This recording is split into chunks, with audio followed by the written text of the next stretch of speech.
Andy Serling and Sarah Elbodway.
Good morning, everyone. Still morning. 10 minutes left to go in morning.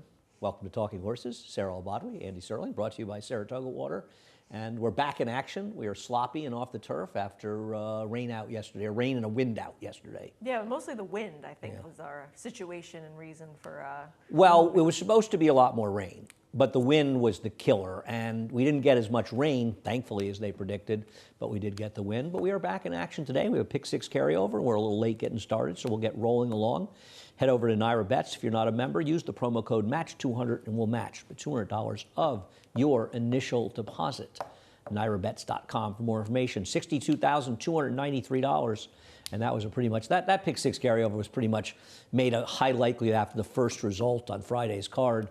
That'll start in race number 4 of our 9-race card. And keep in mind, we're running a 10-race card on Thursday. I imagine we'll run one on Friday as well, as we're bringing back both stakes from yesterday, which is nice. Get to run on the turf, actually. Not that they were bad races off the turf. And we drew that 10-race card yesterday, so that'll be on Thursday. Also, we have, who could forget, the middle pick 4, 2, 3, and 6 on today's 9-race card. We have a 10% bonus. We're actually doing it at the Belmont, the Big A today, but Sarah and I have been discussing it. We're going to do it around defunct racetracks around the country. I think it's Suffolk next week for the 10% trifecta bonus. Well, it'll be Belmont and the Big A and Suffolk. You know, we don't want to leave them out, but I think we should add a closed track every week. And is that a Juddmonte Gray? I think that's White Beam and Evie Jets. Oh. Yeah. Yeah, I bet White Beam that day. Yeah, she lost it 9-2, and then she came back and she won the Diana. Fond memory. Jets to the inside. Yeah, thank you for my asking and you knowing. It was a pretty good recall on your part, by the way. Anyway, where else are we? We are we're not 1 to 6, guys. We're 1 to 5:30 though. We are 1 to 5:30 on FS2 if we can get that fixed. If not, 1 to 5:30 in FS2. Race number 1, revolving credit and Paris style. Well, I think we're starting out with a very, very short price, Sarah. And if you want to try to beat her, be our guest. But I'm not trying to beat revolving credit. We'll take a look at her last race, finishing second. She runs this race. She's a lead pipe cinch.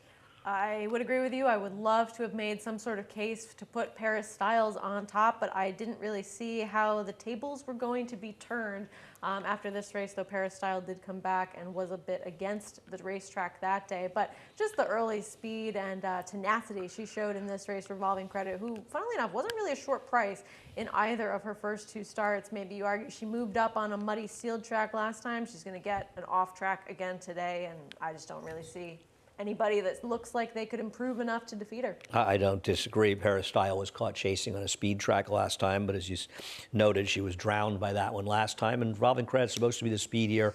Hard to see Jose Ortiz not taking advantage of that. Anybody else, and it's going to be a big upset to start the early pick 5 in race 1. Race number 2, the Joseph Jimma.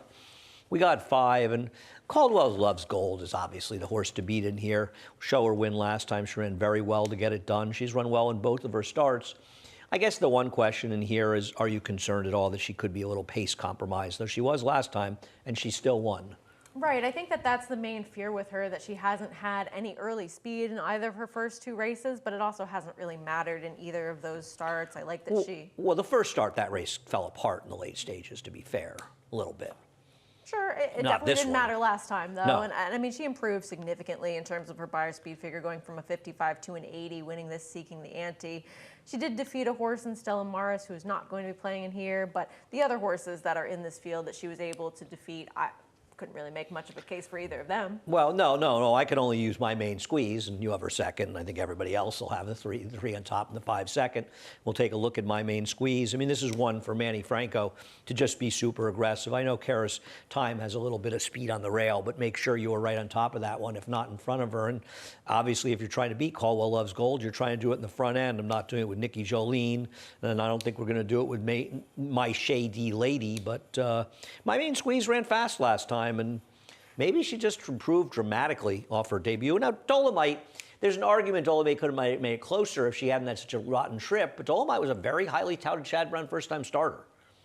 Yeah, I mean, she checked in that race and was steadied back, so maybe you're right about that, but I don't think she was going to get to your winner. Probably not. And my main squeeze has a little bit of pedigree as well, the half to Rotney, as well as that fun one-hit wonder, Mama's Gold, who Maker also trained for a brief period of time, ran that 96 buyer, and then never, ever going to see that again. Oh, well, she actually ran second at 22 to 1. I didn't realize she was a half. So I think really?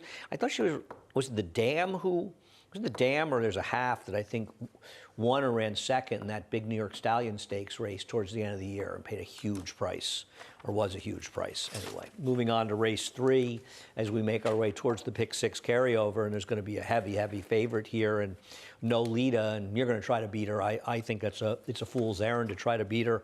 Better last time. She ran remarkably well, as we'll take a look at that race to run second. I know Rishi's Princess succumbed to a fast pace in her next start, but she was geared up for the first time, and I don't see any reason to try to bet against this horse. That's fair. Will be a huge favorite. I completely agree with you. This is going to be a short price in here, and if she can handle the stretch out and distance, she should be able to win pretty comfortably in here. But she is going to have to try to get the mile for the first time, and it's more of a sprint pedigree on the dam side, though the Lau bands do have a higher percentage routing on dirt than they do sprinting, and Mott's certainly capable with getting horses to stretch out. I just wanted to take a shot with a horse that I know can handle the distance and is going to be a bit of a bigger price. Isn't this a case of they can all handle the distance, just a question how fast? I mean, because she's certainly not winning this race based on her last race, right? The 5, North End Lady? Yeah. No, definitely improved not. dramatically off that. No, she did. I just like that she can at least take a little bit of kickback. She was in behind horses, and she was able to switch out in the later stages. I know that she can go this far, and she does have to improve to beat your favorite in here. Do you see? I think kickback is pretty much only relevant for a horse's debut, maybe a second start. By the time a horse has run 4 or 5 times, Well, do it we was her really first- consider kickback an issue? Well, for a horse that was kind of a turf horse and didn't do any running first time out, and then if it ran third at a huge price last time, I would say that it's more of a factor than a horse that has run on the dirt several times. Okay. That was a horse that raced at Foxy Caro, was 4 to 5 and ran horribly in there, finishing 4th. And the winner was a long shot from Leah Giamatti, who hadn't done any running in her first start, and the second was a Chad Brown horse that had done a little bit of running on the turf. Okay. I didn't see that horse. I thought the 10 or 11 were going to win this race. I know she beat Foxy Caro last time. I'm going to guess Foxy Caro beats her today, but you've taken her, and she will be a bit of a price. Race number 4 kicks off the pick 6, carry over 62,000 plus in this race. And we'll start with Buston Bay, who's going to be a heavy favorite. And she's got IRAD, and there's no doubt she's the horse to beat. And I didn't think this was Jose Ortiz's best ride last time out. He kind of ceded an advantage a little bit in this race too easily, and maybe he was a little even overconfident. My concern, and she's an hour horse to beat, Sarah, is, and we've seen this coming up repeatedly at the meet, horses claimed from Linda Rice are not coming back and running well at all. No, I mean, that's the reason why you want to take a shot against a horse like this who makes a lot of sense on paper and who's 4 to 5 on the morning line. And of course, it's Irad Ortiz Jr., but she is exiting a barn that is hard to claim off of. And that's something that we know. And Fernando Abreu, first off, the claim on dirt, he's only 1 for 11 over the past 5 years, so 9%. That ROI that is positive is bolstered by an 18 to 1 shot and Gun Maestro winning at Gulfstream. So this isn't a horse that I could pick on top with that kind of situation occurring in here. Yeah, I think that she's a likeliest winner here, and anybody playing the pick 6 seriously is going to have her as an A. But she feels like a horse you want to play a little against. What do you like about April Antics? You know, this is a horse that had been consistent, but had been consistently not winning in the past. She has those 6 seconds, 6 thirds from her career with only the 3 wins. But I feel as though the form that she's been in lately has been an improvement. And the start 2 back, where she had that terrible beat by Ichiban or Ikeban? Whatever. Well, either way, we all know who that is, and we all remember that race as well when she was 15-1 in there. She did something that I hadn't really seen from her in the past, and she opened up on a field and actually put some daylight distance between them as well as the other horses, and just got run down late. So coming back, she runs and she wins. She returned to win over Carapera, who just won here the other day. I know the dead rail helped her and not other horses, but she greatly improved from a 63 to a 71 buyer in there, and I just feel as though she might be turning a corner and able to get some more consistent rides and wins. She is in good form. I cannot deny that. Dufresne is a horse that has that one dirt race going back to December 4th, and we'll take a look at it. If she could re-find this form, it's interesting. I remember thinking she was interesting that day and that she hadn't really had a fair chance in her other dirt races. And then she came back and she ran horrendously, obviously against better horses, but she was 18 lengths behind the favorite in this race, Buston Bay. And Oscar Barrera hasn't won a race since going back to Belmont with that New York bred. It's been a long, long time since he's won. But on the other hand, I think there's a case to be made for her. Certainly if she gets back to this race, she can win. Yeah. I mean, I'm not sure she's not as close to, she's close to being the one to beat along with Buston Bay if she could run that race. It just lives so much in isolation, and her recent form is horrendous on the turf, and in the past she's run better on the turf.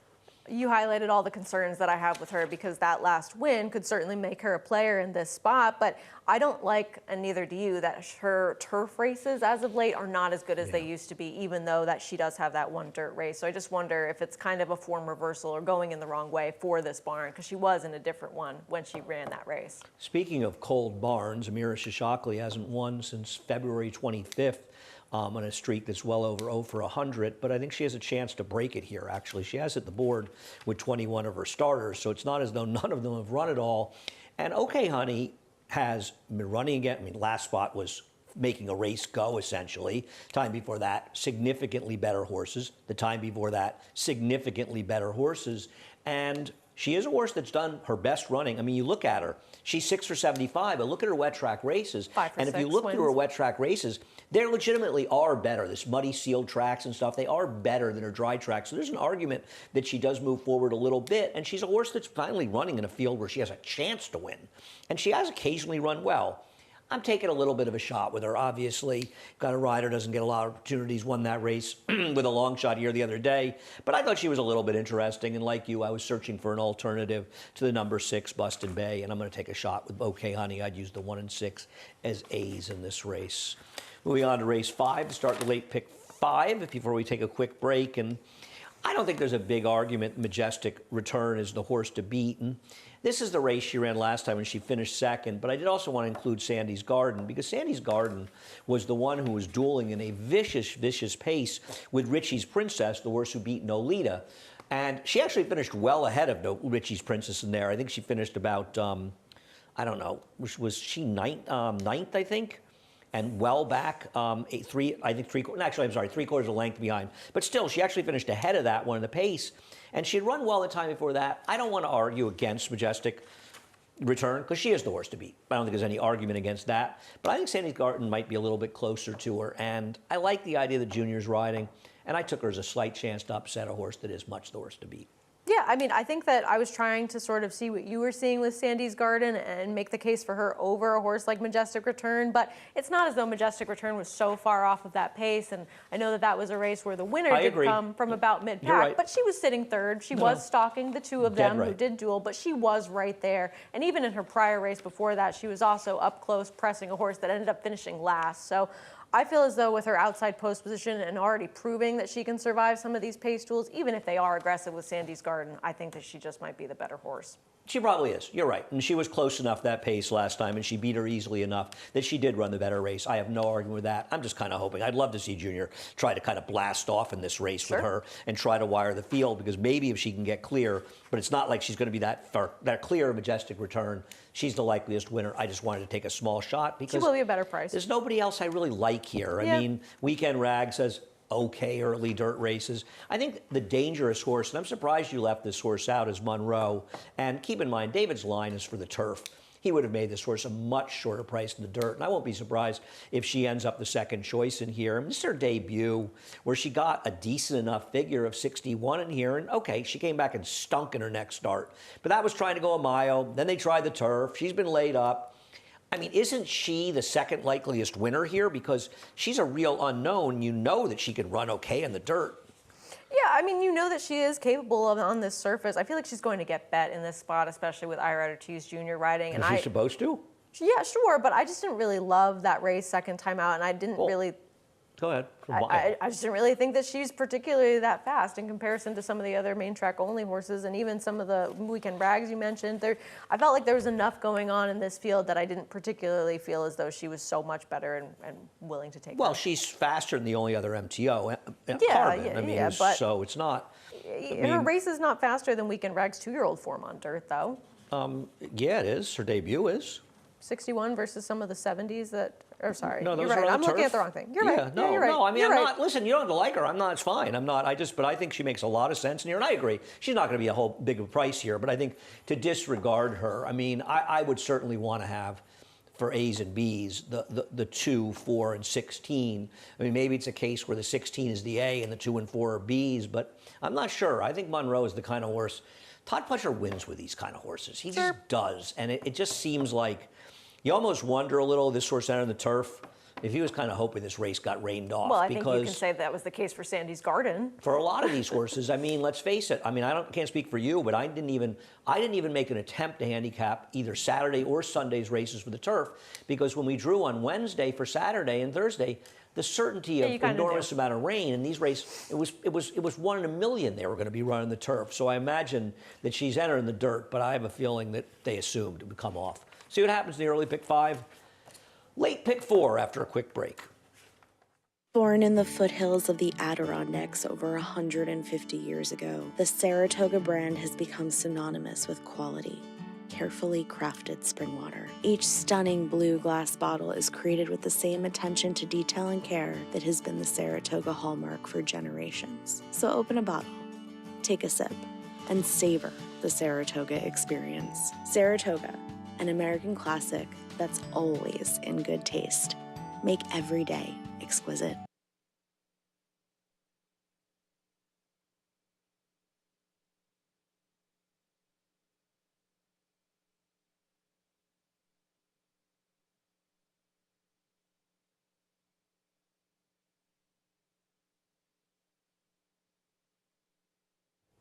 Welcome back to Talking Horses. Sarah Elbadwi and Andy Serling as we go through today's card with that pick 6 carryover. 62,000 starts in race 4. And race 6 lost a major player when the number 1 How's Your Cash Flow came out. Well, depending on what you thought of her, better or worse, I guess. And we'll start with Willful Desire, a horse that I have second, you have fourth, but in a lot of ways is really the horse to beat in here, coming in from out of town.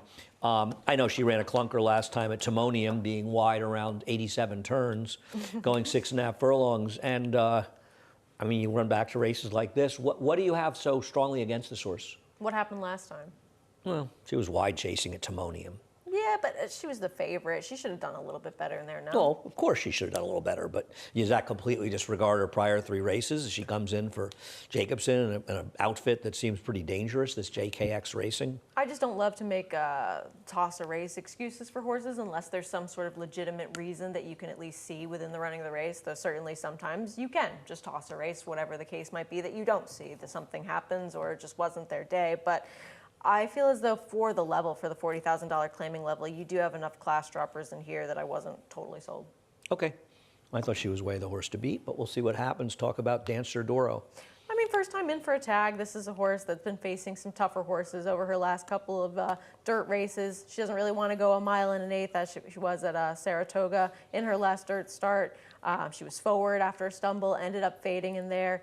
Toss the turf experiment. You know that she can handle these kind of conditions. And Maury, I feel as though he is kind of getting a little bit of a buzz in terms of the wagering, in terms of putting his synthetic horses on turf or doing really well on the grass. But I looked up his dirt sprint rate, and it is 20% with a $1.99 ROI the past 5 years. Just this circuit, it's still 20%. So he actually does pretty well in races like this, too. He has terrible numbers turf to dirt overall. He's 4 for 49, 87 cent ROI, and 3 for 23 with sprint. sprinters with a slightly better ROI. But to be fair, Are those turf horses? yeah, though? I agree. To be fair, I was going to say, this is a dirt horse that tried the turf once, so I can't really argue that. I've got her third. I certainly won't be surprised to see if she wins. I'm going to take Dream Away 7 here with the 1 being scratched. I'd originally picked the 1. I didn't feel like scratching into Willful Desire because obviously I don't disagree. She ran badly last time. I still think she is the horse to beat. But Dream Away 7 is a horse that I'm kind of out of nowhere. She ran a big race 2 back to win here in the dirt. She went up to Finger Lakes going 2 turns, and she ran a figure that would win here. And just thought she was a logical horse, drawing well towards the outside for Chris Englehart. And I thought she was just a very dangerous horse. Obviously, you don't disagree. I mean, the others, you look at Vax. Okay, I get it. Vax does okay in wet tracks. That was a horrible race that she was in last time. I mean, the second horse was off a huge layoff, and nobody else in there could run a step. So she's really not that good. And the 6 a little tough to make. Also has 2 bar shoes on. So, I mean, I would use the 7 and 8 as A's and the 5 as a B, depending on how much I put in here. They look like the main 3. For Vax, it's mainly just the claim back for Maker that he takes her back. Yeah, he'll regret that. Was it a claim back for the same owner? It was, yeah. Buff Butler wanted her back. Maybe he bred her, and maybe he wants to Hold keep on to her. her. She isn't for a tag today, though. Obviously, a much higher tag. Race number 7. There's no doubt in race number 7 that Bank Frenzy is an hour and a half the horse to beat. Those aren't my picks in race 7. My picks are 2. What are those? Those are my picks for race 8, though. I will give you. My picks are 2, 8, 7, 3 in race number 7 here.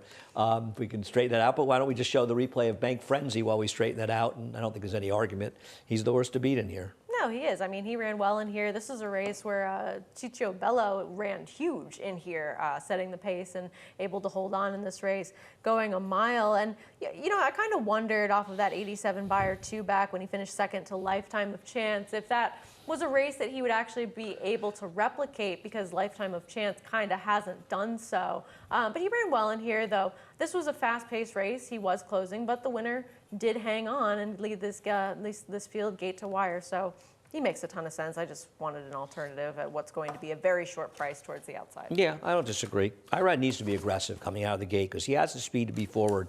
If he lollygags around, he could get in some trouble. This horse is the horse to beat, but has to get a mile and 1/8.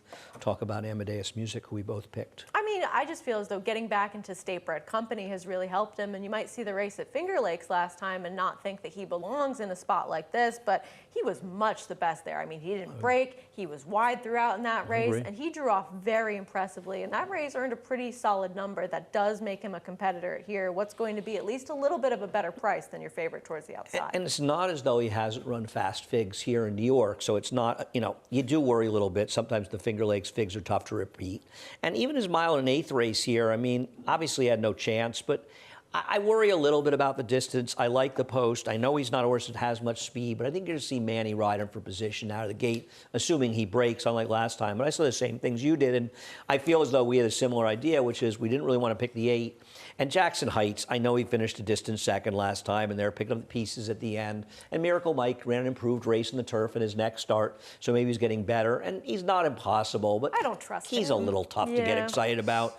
And it's just, where else are you going to go? Are you really going to take Here's Waldo coming in from Penn National for a trainer who is has not Bonnie Lucas hasn't won a race in New York since May 22nd of 2022, and she's 0 for 49 since then. And, you know, she had taken over the horses from Wayne Potts, so her horses shipping in New York just haven't really run. So I can't take that one, though he is the clear speed. Yep. Race number 8. Race number 8's a tricky one, and I understand the argument against El Grande. Oh, he was a big price, and we'll take a look at his last race. He was a big price last time, and, you know, last time was the time to bet him, but I didn't bet him. So I don't have to be the, you know, I bet him last time. I wish I had won at 10 to 1, and I get it. He's a much shorter price. And, yeah, he's going to have to deal with the speed of Detective Tom. I just think he's the best horse in the race, and I'm just not going to get too clever. That's fair. And I mean, even the race before that, when he finished second to Ship Cadet, it was off the turf in that Skidmore, but that was against open company. And I feel as though Ship Cadet and even Seize the Gray are not bad horses that he was able to kind of finish in between. He also had a little bit of a trip that day. I mean, he was coming from off the pace, he was rallying wide, and I think just the dimensions that he's shown so far, even though he hasn't necessarily won since his win on the turf, and you don't ever want to take a horse at a short price that hasn't won on the dirt yet in a stakes race, but he makes a lot of sense in here. I just thought that Detective Tom, who did win first time out on the turf, could be a little bit interesting in here, because I remember talking to David about this horse and not really understanding. Aragona. Yes. David Aragona. Yeah. Is he like Madonna now? Does he go by one name? What other David is there? Do you know another David that we talk about regularly? It's all right. Anyway. About why he made him such a short price in that race, and I think that he was more under the impression that that race might end up coming off the turf that day. So he floated up, but he won. And he has more of a dirt pedigree as well. He had works over the dirt that made him a player. He's a in factor. here. The factor is a better turf sire, the dirt sire. I don't disagree he has a dirt pedigree, but the factor is a better turf sire, the dirt sire, to be fair. Okay, sure. I mean, just to be fair, but I don't disagree. No, but the dam side is more dirt. There's much more of a dirt pedigree. I He's agree. worked well over the surface, and I know that there's potentially other speed in here depending on what they do with El Grandeo as well as Agalos the Grape, but he could be pretty fast out of the gate. I put him in because he's a wild card here, and there is enough dirt pedigree. I saw the same things you did, and I just don't really want the others in here. I mean, you look at Skylar Starship.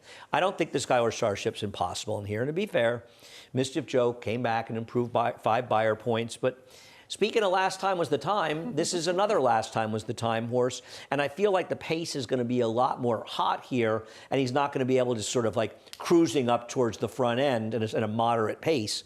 I think we'll get a faster pace to deal with, though I don't think he's impossible. And he's also a horse, I mean, I know that the horse that he beat and Mischief Joke ended up coming back to win, but Mischief Joke had had his fair share of chances and had hit the board and not won several times. So I don't love when a horse is able to get the better of a horse that has shown over and over again that they might not love to win. But he did win his next start and improved 5 buyer points, to be fair. It took him some time, though. I agree, but he did win the next time. You're right. I wish Agalos the Great was coming in off a longer layoff as he comes back in just 10 days since his last start. But I don't want to discount any possible events from the Weaver barn. We'll take a look at his last race. And I mean, he was left for dead around the turn. He was done. Manny was all in at the 5/16 pole, and somehow he managed to sort of regroup and get back and beat a well-meant firster in a race that came up pretty quick. Yeah. I don't think he's impossible, and he doesn't need the lead to win. No, I worry a little bit about him being the inside speed and trying to work out a trip from there, because he did get a good stalking position in this race, but he ran. Certainly did well, and as you mentioned, what George Weaver has been able to do lately, all throughout this year, but especially recently with switching some horses from the dirt to the turf and refining good form, you don't want to discount really anybody that's coming out of the barn. No, his horses are just all running, and they've been running since the spring. So, I mean, this is a barn that's absolutely like a house on fire. I agree. And if anything, the rail was a slight advantage on that track, and he was off of it. So I'm not going to be shocked. Ball and Chance is sort of the logical suck-up horse. The race falls apart, but does come out of a perfect trip, slow maiden win. Yeah, I But want to guess see could him improve. get a little bit faster. I agree. Race number 9. Number 9 off the turf. Okay, so why do we have the same horse in here on top? Well, can we show Legends Can't Die's dirt race that I have the replay of? And you tell me why you have this horse. Because if we see this race again where he finished second to Endorsed, he's going to win. Right. What about his last two? Because you told me you don't like horses of inexplicably bad efforts. You're right, but look around. Be careful, things come back to bite you. Oh, yeah, it's shocking. Look around. This isn't a bad field. This isn't a great field. Great? You think he's a great horse? No, but I think that It's a pretty good field. Hang on a second. This is no. I disagree with that notion. Okay. I don't think this is a great field. Well, you've got horses that are running mid to high 80 buyers. You got a 92 buyer for David Jacobson. Linda's horse ran an 86 two back before they blew up. This is not an easy field. He's going to have to run. I thought he was a little interesting, and I would never have picked him if the 1A was still in the race. But I think he's an interesting horse at a slightly better price for a barn whose horses are outrunning their odds, and he has that good effort. But let me put it this way. He better run that last race. That race we showed. Well, if he you can't think run his last two races. I'm with you on that. But even that figure, it's not like he's that much of a layover. I mean, he doesn't have a particularly faster race than Spun and One's race 2 back according to Timeform US and Buyer. I mean, this is not. I don't agree. I think he's not, I think he's a little bit interesting at a bit of a price.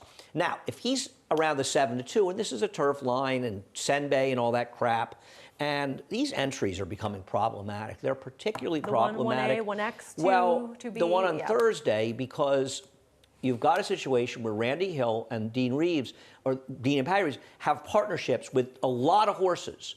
And so you've got a 3-horse entry where 2 of them, one is related to 1A, but 1A is related to 1X or whatever, and they end up being coupled. And yes, if the Gaming Commission wants to do something for horse players, if they actually want to show that they're concerned about horse players, they'll eliminate the entry rule. We have been trying to do it for years here. We hear a lot of things about it's about the horse players. Well, horse players want to bet the horses that they like. Yep. And to get a 3-horse entry potentially on Thursday, when there's something to be said about all of them, who needs to get stuck with now 2 horses? They become completely unbettable from a value standpoint. No, of course. And it's an incredibly problematic situation. It's also getting worse and worse because of, and I'm not trying to single out Dean or Patty or Randy, because they have every right to be involved with the horse they want to be involved with. Right. But because this has begun, you see it with Matacat, you see it with Mike Dubb, you see it with a lot of people.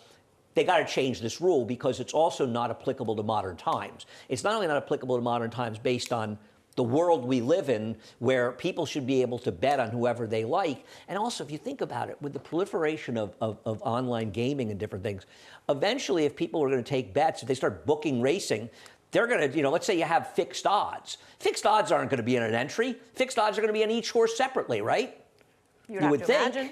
And, Florida doesn't have entries anymore. It's 2023. Enough is enough. And this is something that would be better for the horse players to be able to bet on them. Yeah, you get saved by the other half of the entries sometimes. Nobody cares. You want to bet who you like and get the price that you get. You should record a podcast episode. I just cannot understand how this is something that isn't blatantly obvious. And if they're going to be in charge and being overseeing racing, they need to do the right thing for horse players. And the right thing is to get rid of entries. And especially in today's world, enough of my rant. What about Spun in One? I mean, don't you think this horse is fairly logical here? Yeah, he makes sense. I mean, Stage Left is pretty good. Jacobson's got him in good form. I don't know. The horse 2 back, it was a turn back. The 3rd horse was Secret Rules, who's run big race around here. Isn't he just super logical with IRAD? Yeah, sometimes I wonder what kind of form you're going to get from out of town, and I kind of want to see it here a little bit. But you're right. No, he has those numbers, and he has those races that make sense, and he's finished second in both of those starts, and he should have some early speed as well to bring to the table if he wants to, and he does draw an advantageous outside post, so. Got a decent enough figure as one race in New York in 85, was better than the 77. He ran prior to that at Laurel, and he improved a little bit, but then ran slower numbers. He's run well in New York. I agree with you about Shippers, but he's run well here. And listen, Mike Harbour's dream, I mean, I get David Jacobson right about as often as, often enough, because I did have a big price at Saratoga, but Senior Hoban makes up he runs his last race. He's going to be a handful in here, isn't he? I suppose, yeah. I mean, there's nothing incredibly enticing, at least to me, about some of the horses drawn towards the outside, because that 92 is a little bit more than we've seen from him in the past, but he did win pretty impressively here. I know it was Delaware, but he ran fine at Saratoga as well. Yeah, I think there. And listen, an HP Moon, who's a bit of a wild card, I mean, he stopped going 7. He's been scratched quite a few times. His last race was obviously an abomination, but his race 2 back is fast enough, and maybe 6 furlongs would be better for him. So, I mean, my point about the 1 is he better run a good race. He's not going to limp along with an 82 buyer and win this race. That's my feeling. He's got, and I'm happy to take him if his price is 6-1 in this race. Sure. But if he's 7-2 in here, he's no great shakes at all. No, you're right. I will say, at least for him, the horses that he was facing in those 2 starts where he didn't run that well, what price would they be in here? Well, Larry, it depends. Barrio. I agree, but he also lost by 40 combined lengths. Yeah, so he didn't run. He was terrible in those races. He did run that best race first time in the dirt. Listen, I picked him. I'm just saying he's got to be a decent enough price. He's got to get lost a little bit in here, and hopefully he will. Hopefully they'll focus on the MTOs. We'll see. It's very hard to know the betting. I'd be curious what price David thinks this horse will be in here. That's David Aragona, but, Obviously. Right. Well, but I would wonder what kind of price that he would be in this race. because I mean, you could ask him. I will ask him, or he's probably watching and he will tell us. And the other thing is, unfortunately, there's just nobody else to bet, right? I mean, I don't think you're going to see much money on Lucky Curlin. No, I wonder with Legends Can't Die. I mean, he was a little bit more forward a couple of times. Do you think that they'll try to go with him today? Well, I think from the rail, you have to go from position. Now, Junior's not the most aggressive rider in the world, but he has the speed to be at least close in here. HP Moon's probably supposed to go along with Emerald Forest, but I mean, from the rail, I think you got to go to get position, but it's a good point. You know, we had that dead rail here on Friday, but with all the rain and everything, it's probably a different racetrack. Sarah, thanks so much. See you again on Friday. Thursday. Thursday? Yeah. Okay. All right, Thursday? It is? I thought Greg was Thursday. No, Greg was only Thursday this week because he wasn't going to be Friday because he had the day off. Okay. I'm flexible. I'll try to keep track. It's fine. David's checked in. We'll see what price he would make this horse. No, apparently he has a big workout coming in. Legends Can't Die. Okay. A B plus from DRF. A B so plus. That's going to get That's like an A plus. It's going to get him a lot of notes, like a B plus. Anyway, we'll head over to Naira Bets. If you're not a member, we'll use the promo code MATCH200. We'll match the $200 of your initial deposit. Well, there goes the price on him. Pick six, $62,293 in the carryover. Starts in race number 4. We have a middle pick 4, 2, 3, and 6 on the pick 4s. We have 10% trifecta bonus here and Suffolk Downs, if you can get down at Suffolk. And I'll beat You know, that I never bad got there. I joke. lived in Massachusetts for so long. Never went to I Suffolk? never went. I know. Oh. It's an abomination. I haven't been in a but long apparently time. I can still go for the bonus. So. I went, last time I was there, it was a long time ago, April 6th, 1987. I was there with the crew. We were staying at the Long Wharf to go see the Dead in Worcester. It was a great show. And we made a score. Where in Worcester did you go? The Worcester Centrum. Which is called what now? I don't The know. Palladium? I don't care. I don't have to go there anymore. Well, I used to live right near there, so it's kind of fun. Yeah, I saw the Dead. I didn't see the 2 shows they played in '84 in the fall tour, but I went in '83, '85 for sure. I think '86, '87, '88. I don't think they played again there after '88. It was a tiny little place. Yeah. Yeah. All those places seem tiny compared to the big mega arenas these days. Anyway, we're done. Sarah, thanks again. Johnny I up next. Reprise, scratches and changes.